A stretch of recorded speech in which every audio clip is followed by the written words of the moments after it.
এই কোরআনুল কারীম মুসলমানের হেদায়েতনামা, ঠিক না? এই কোরআন বাদ দিয়ে কিন্তু সুখ শান্তি পাবেন না কোথাও খুঁজে। এটা মেনে নিতে হবে আপনাকে অকপটে। প্রিয় ভাষ্য, আমেরিকার হোয়াইট হাউজে বার্টন রাসেলকে বলেছিল, আপনি তো শ্রেষ্ঠ দার্শনিক, আজকে পৃথিবীর কোথাও শান্তি নাই। রাজায় রাজায় যুদ্ধ, দেশে দেশে যুদ্ধ, গোত্রে গোত্রে যুদ্ধ, পার্টি পার্টিতে যুদ্ধ, ঠিক না? সুখ শান্তি কোথাও নাই, মারামারি কাটাকাটি হানাহানি দেশে দেশে। আপনি বলুন কি করে শান্তি পাওয়া যায়? বার্টন রাসেল এ আঙ্গুল উত্তোলন করে বলেছিল, আপনারা জানেন মানুষ সুখ পাবে, শান্তি পাবে, মানুষের ঘরে ঘরে সুখ শান্তি যাবে যদি সমস্ত মানুষ go back the universal book and universal prophet, সুবহানাল্লাহ বলেন। তাম পৃথিবীর মানুষ যদি আল্লাহর দে কোরআনের কাছে চলে যায়, জনাবে মুহাম্মদ রাসূলুল্লাহ সাল্লাল্লাহু আলাইহি সাল্লামের আদর্শে আদর্শিত হয়, সকলে ঘরে শান্তির ফুল ফুটে যাবে। জোরে বলেন কি সুবহানাল্লাহ। আমরা কোরআন মেনে নিতে রাজি, ঠিক না? কোরআন হাদিসের বাইরে আমরা কিছু বুঝি না। এই কোরআনুল কারীম বিশ্বনবী জনাবে মুহাম্মদ রাসূলুল্লাহ সাল্লাল্লাহু আলাইহি সাল্লাম এই জমিনে কায়েমের জন্য আন্দোলন করেছেন কিনা বলেন শুনি। আপনারা কি বলেন, করেছেন? করেছেন।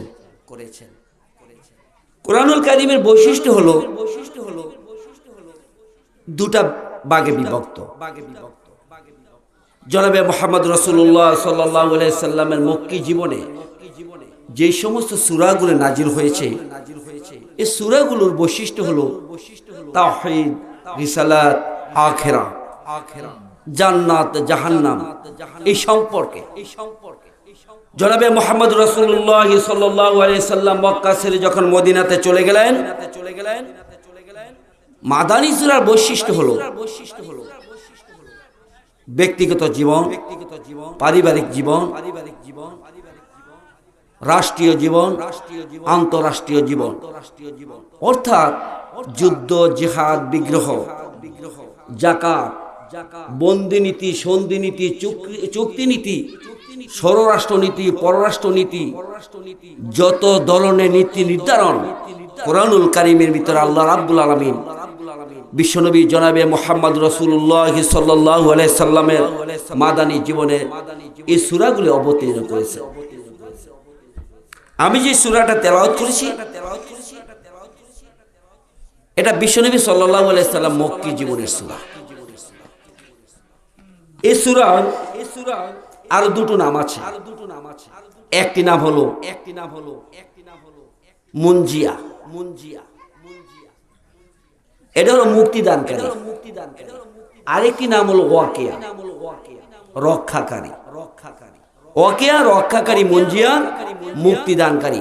কান লাগান, বুঝুন, কালকে যেন আপনারা বলতে পারেন যে এই ওয়াজ থেকে আমি এতটুকু শিক্ষা গ্রহণ করেছি, ঠিক কিনা বলেন শুনি। 3 দিন ব্যাপী তাফসীর মাহফিলে অন্তত কমপক্ষে 10-15 জন আলেম কথা বলেছে না? কালকে আপনারা কি শুরু করবেন? 3 দিন ব্যাপী যে সজাগ রইলেন, টাকা দিলেন, শ্রম দিলেন, অর্থ দিলেন, মেধা শক্তি দিলেন, আপনারা কি শিক্ষা নিলেন? বাস্তব শিক্ষার উপর আজকে কথা হবে ইনশাআল্লাহ।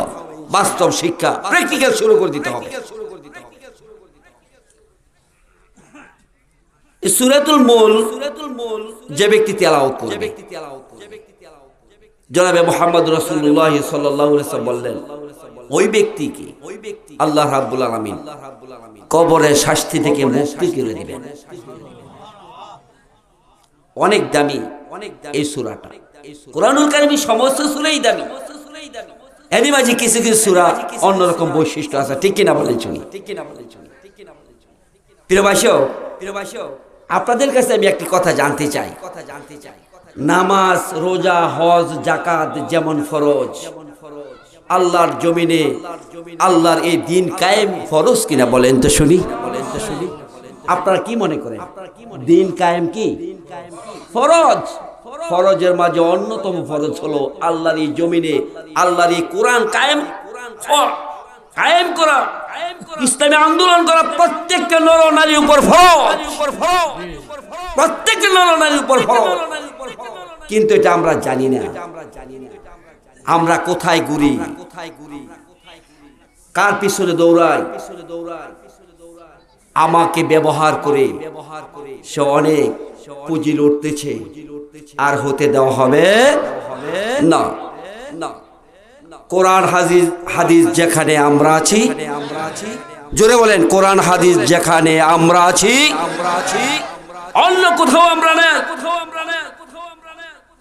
যে কোরআনুল কারীমের জন্য বিশ্বনবী সাল্লাল্লাহু আলাইহি সাল্লাম তায়েফে মের খাইছেন, অবশেষে মক্কা ছেড়ে মদিনায় চলে গেছে।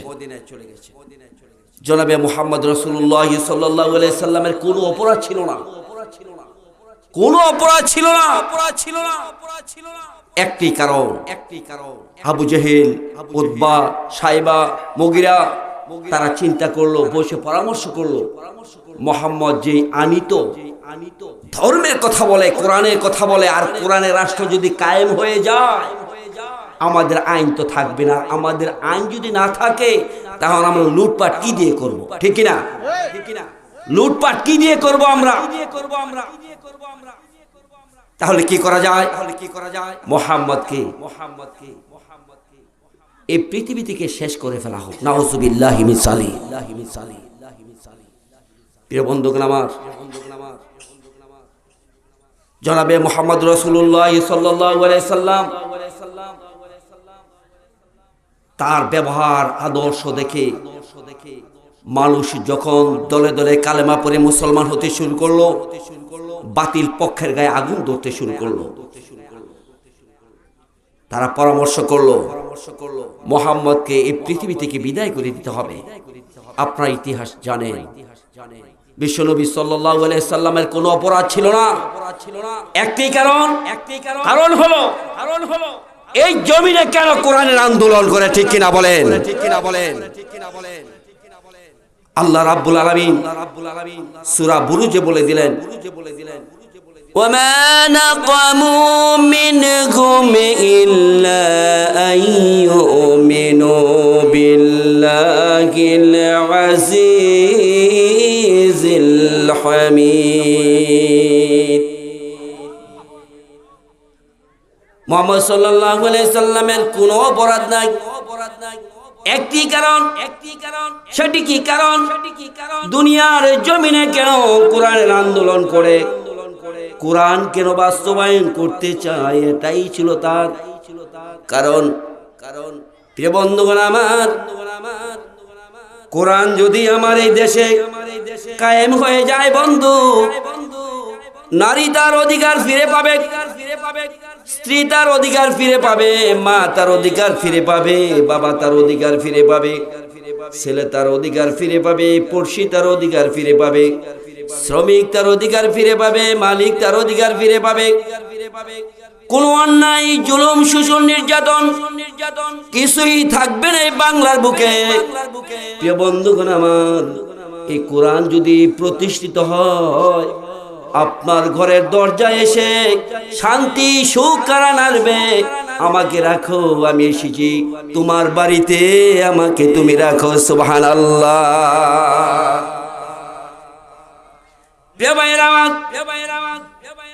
বিশ্বনবী সাল্লাল্লাহু আলাইহি সাল্লাম ঘরের ভিতর শোয়া,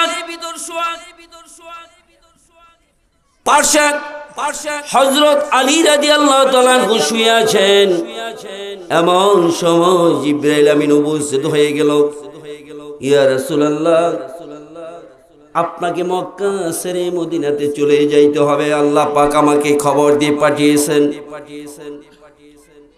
বিশ্বনবী সাল্লাল্লাহু আলাইহি সাল্লাম বসলেন, বসে আলীকে ডাকলেন, আলী শোনো, এই যে দেখো যারা আমার ঘরের চতুর্দিক দিয়ে বেষ্টনী করে ফেলেছে, ওই সমস্ত মানুষের কিছু টাকা স্বর্ণ গহনা তাদের ধন সম্পদ আমার কাছে রেখেছে।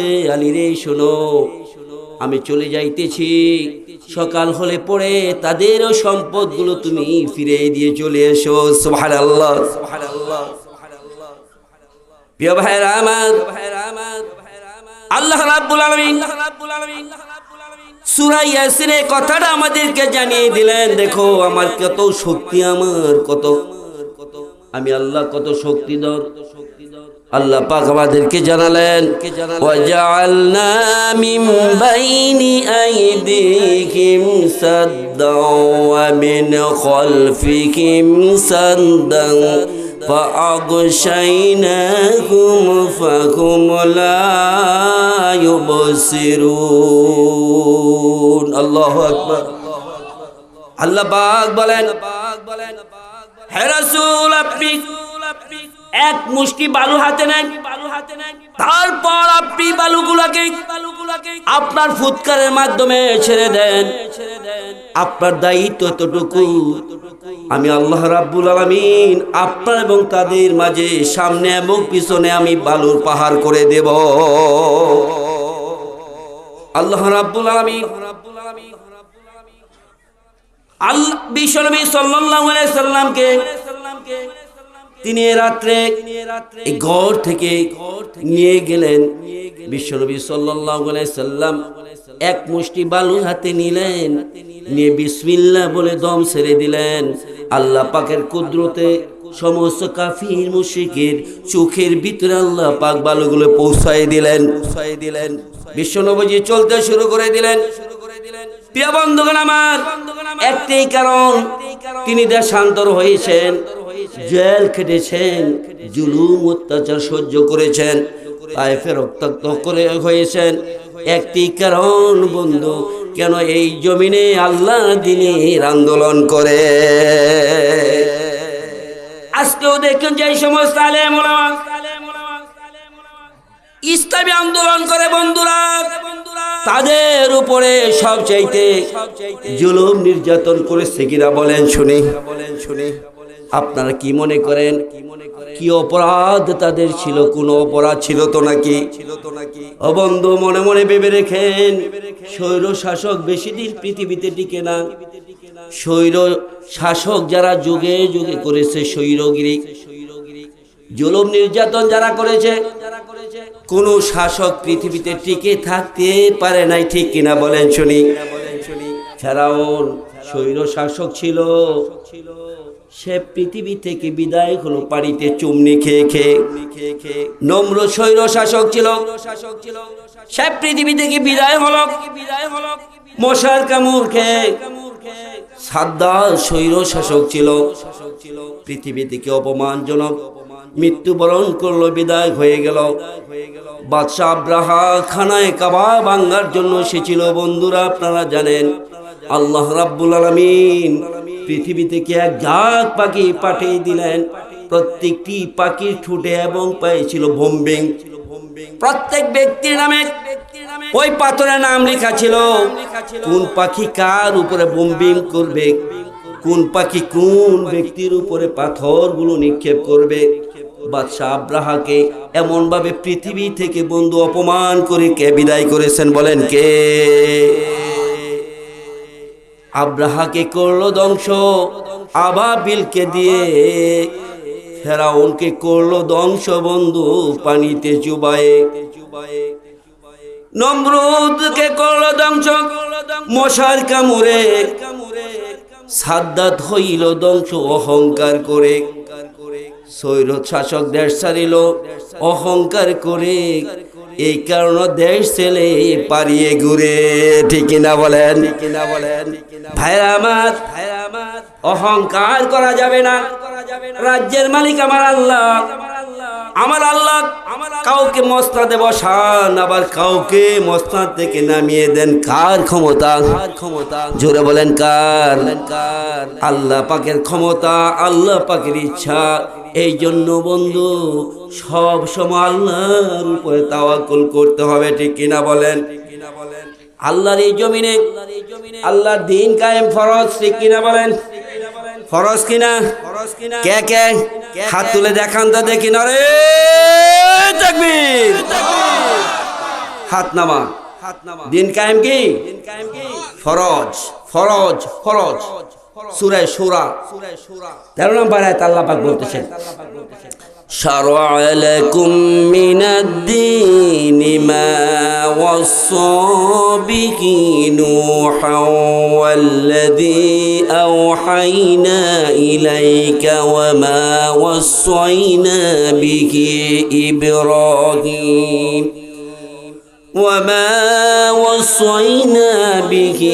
إبراهيم وموسى وعيسى أن أقيموا الدين ولا تتفرقوا فيه كبر على المشركين ما تدعوهم إليه الله يجتبي إليك من يشاء وإليه من ينيب الله أكبر আল্লাহ পাক বলেন শরীয়তের বিধান আমি আপনার উপরে অবতীর্ণ করলাম রাসূল গো, যেমন করেছিলাম নূহের উপরে। হে রাসূল, ওহীর মাধ্যমে আপনার উপরে আমার উপর থেকে আমার কাছ থেকে আদেশ দিলাম, আদেশ দিলাম, নীতি নির্ধারণ করলাম, যেমন করেছিলাম ইব্রাহিম, মুসা, ঈসাকে। এই কথাই সমস্ত নবীকে আমি বলেছিলাম, শোনো আনাকিমুদ্দিন, দিন কায়েম করো, দিন কায়েম করো, ওয়ালা তাতাফাররাকু ফি, এটা নিয়ে কোনো পার্থক্য করো না, এটা নিয়ে কোনো পার্থক্য করিও না। সুবহানাল্লাহ সুবহানাল্লাহ সুবহানাল্লাহ। দিন কায়েম ফরজ, প্রত্যেকটা মানুষকে দিন কায়েমের আন্দোলন করতে হবে আল্লাহর এই জমিনে। আল্লাহর দিন কায়েম হলে বন্ধু সমস্ত মানুষগুলো শান্তি পাবে। আপনার মেয়ে ইউনিভার্সিটিতে লেখাপড়া করে, মেয়েটা লেখাপড়া করে বাবা মার বাড়িতে ঘুম নাই, ঠিক কিনা বলেন? কি জানি হয়ে যায়, আমার মেয়ে যে ইউনিভার্সিটিতে লেখাপড়া করে, কলেজে লেখাপড়া করে, ইজ্জত নিয়ে সে বাড়িতে ফিরতে পারবে কিনা, এটা বাবা মার মনে একটা টেনশন থাকে কিনা বলেন? যদি এই দিন কায়েম হয়ে যায়, আল্লাহর আইনে দেশ চলে, বন্ধুরা রে কোনো টেনশন নাই, কোনো চিন্তা নাই। কোনো বকাটে ছেলে আপনার মেয়ের দিকে চোখ তুলে চোখ রাঙিয়ে কথা বলতে পারবে না, আপনার মেয়ের দিকে তাকাবে না। ও বন্ধু, যখন আইমে জাহিলিয়ার যুগে বিশ্বনবী সাল্লাল্লাহু আলাইহি সাল্লাম কালেমার দাওয়াত দিতে শুরু করলো, কোরআনের কথা বলতে শুরু করলো, মানুষ দলে দলে কালেমা পড়ে মুসলমান হইতে শুরু করলো। যে সমস্ত মানুষগুলো ধন সম্পদ লুটে খেত, কালেমা পড়ে মুসলমান হওয়ার পরে ওই সমস্ত মানুষগুলো ধন সম্পদ পাহারা দিতে শুরু করলো। সুবহানাল্লাহ সুবহানাল্লাহ সুবহানাল্লাহ। বিকেল বেলা অরণ্য বন বনানী বন্ধুরা, সূর্য পশ্চিম গগনে ডুবে যাইতেছে। একটি মহিলা যুবতী শেখ রওনা হয়ে গেল। যখন পরন্ত বিকেলে ডুবে যাচ্ছে সূর্যটা, এমন সময় দেখতেছে একটি যুবক তার দিকে আসতেছে। মেয়েটি ইজ্জতের বয়সে বসে গেল। ছেলেটি ডাক দিয়ে বলে, কে আপনি? ভয় পাবেন না আমাকে, আপনি কোথায় যাবেন? আপনাকে আমি বাড়িতে পৌঁছে দিব, আমাকে ভয় পাবেন না। মেয়েটি যাইতে শুরু করলো, ছেলেটি পিছনে পিছনে যাইতে শুরু করলো। মেয়েটি যখন বাড়িতে প্রবেশ করতেছে, ছেলেটি চলে আসবে। মেয়ে ডাক দিয়ে বলে, দাঁড়াও, এত সুন্দর আচরণ কোথায় তুমি পেয়েছো বলো তো যুবক? তুমি যে আমাকে নীরবে পেয়েছিলে, নিবৃত্তে অন্ধকার আমাকে পেয়েছিলে, আমার স্বর্ণ গহনাগুলি তুমি লুটপাট করতে পারতে, আমার ইজ্জত নষ্ট করতে পারতে, কিন্তু এমন যুবক তো আরো ভূখণ্ডে আমি দেখি নাই। বলো তো যুবক, এত সুন্দর মানুষ কেমন করে তুমি হয়েছ?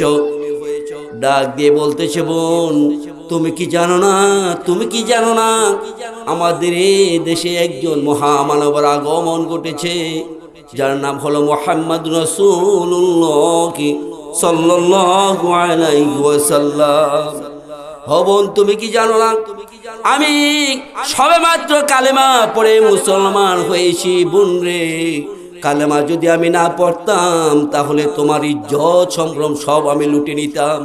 আমি রাসূলের হাতে যখন বাইয়াত গ্রহণ করলাম, কালেমা পড়ে যখন আমি মুসলমান হইলাম, বিশ্বনবী জনাবে মুহাম্মদ রাসূলুল্লাহ সাল্লাল্লাহু আলাইহি সাল্লাম আমাকে বললেন, এমন কোনো কাজ করা যাবে না যা মানুষের অকল্যাণ হয়, এমন কোন অপরাধ করা যাবে না যা পরকালে আল্লাহর দরবারে জবাব দিতে হয়, এমন কোন কাজ করা যাবে না যা মানুষ তোমাকে খারাপ বলে, এমন কোন অন্যায় জুলুম অত্যাচার অবিচার শোষণ করা যাবে না। বোন আমি কালেমা পড়ে মুসলমান হওয়ার কারণে আমি আল্লাহর রহমত ভালো হয়ে গেছি। সুবহানাল্লাহ সুবহানাল্লাহ। প্রিয় বন্ধুগণ আমার, একজন রাসূলের আদর্শিত হতে হবে প্রত্যেকটা মানুষকে। বিশ্বনবী জনাবে মুহাম্মদ রাসূলুল্লাহ সাল্লাল্লাহু আলাইহি সাল্লাম ওই আইমে জাহিলিয়ার যুগে কোরআন দিয়ে যখন সমাজটাকে ধৌত শুরু করলেন, এত সুন্দর মানুষগুলা হতে শুরু করলো, বিশ্বনবীজি নিজেই বললেন, খয়রুল কুরুনি করনি, আমার যুগ হলো স্বর্ণালী যুগ, আমার যুগ হলো শ্রেষ্ঠ যুগ, আমার যুগের মতো আর পৃথিবীতে যুগ আসবে না।